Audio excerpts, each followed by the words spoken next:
मतलब अगर किसी ने मुनि दीक्षा ली है, आर्यिका दीक्षा ली है, क्षुल्लक दीक्षा ली है, तो दुनिया एक्सपेक्ट करती है कि आप अपनी चर्या में व्यवस्थित बने रहें। तो संत बनने के लिए आचरण में प्रवीण होना पड़ता है। मिथ्या दृष्टि भी हो सकता है।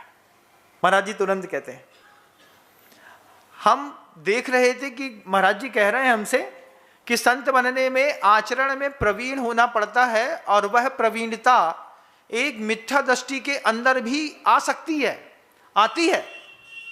9वें ग्रहवेग तक कोई दिगंबर साधु जब पहुंचता है और फिर वहां से च्युत होकर के एक इंद्रिय की पर्याय में जन्म लेता है, उसके अंदर आचरण की प्रवीणता थी, तभी तो वो 9वें ग्रहवेग तक पहुंचा निर्दोष चरित्र का पालन करके।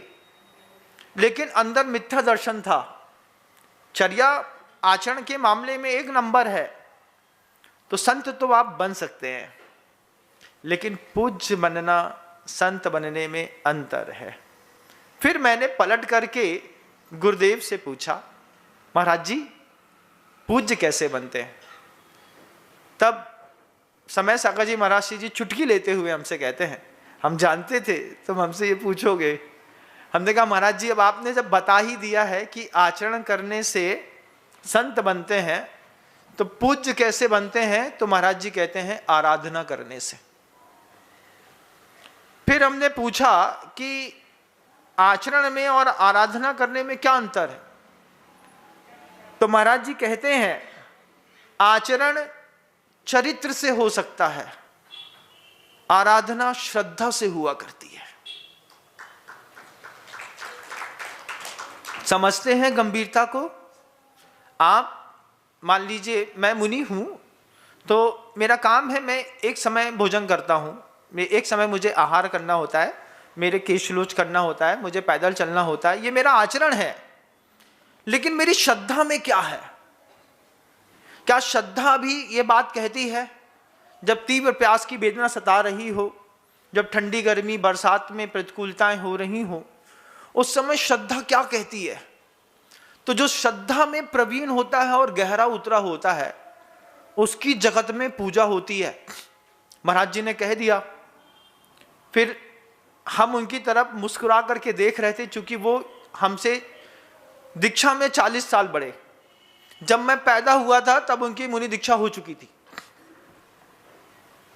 सोचिए आप, मतलब मैं पैदा बाद में हुआ, उसके पहले उनकी मुनि दीक्षा हो चुकी थी। जब मैंने देखा कि इतने महान साधु परमेष्ठी इतनी गहरी बात कह रहे हैं कि संत बनने में और पूज्य बनने में अंतर है। संत बनने के लिए आचरण में प्रवीण होता है, पूज्य बनने के लिए आराधना में प्रवीण होना पड़ता है। आराधना श्रद्धा के बिना हो नहीं सकती। श्रद्धा कैसी? श्रद्धा ऐसी कि आचार्य परमेष्ठी गुरुदेव श्री विद्यासागर जी महाराज की कही हुई बात को उन्होंने अपनी आदत में शामिल कर लिया। आचार्य भगवंत ने किसी उपदेश में किसी और के लिए कोई बात कही, और आचार्य समय सागर जी महाराज जी ने उसको अपने जीवन में उतारा। कैसा गहरा उतारा? समय सागर जी महाराज जी एक संस्मरण हमको सुनाते थे। बैठता था उनके साथ, सौभाग्य था कि वो मुझसे संवाद करते थे। सौभाग्य था, आज भी करते हैं, कृपा है उनकी कृपा से ही तो सब चल रहा है। जब गुरुदेव से मेरे अच्छी बातें होती थी, क्योंकि जब सामान्य जीवन होता है तो सामान्य चर्चा करने में कुछ ज़्यादा नहीं लगता। आज तो वो महान अधिष्ठित पद पर आचार्य समय सागर जी महाराज जी आचार्य पद पर विराजमान है, और आज हम उनका पहला आचार्य पदारोहण दिवस भी मना रहे हैं।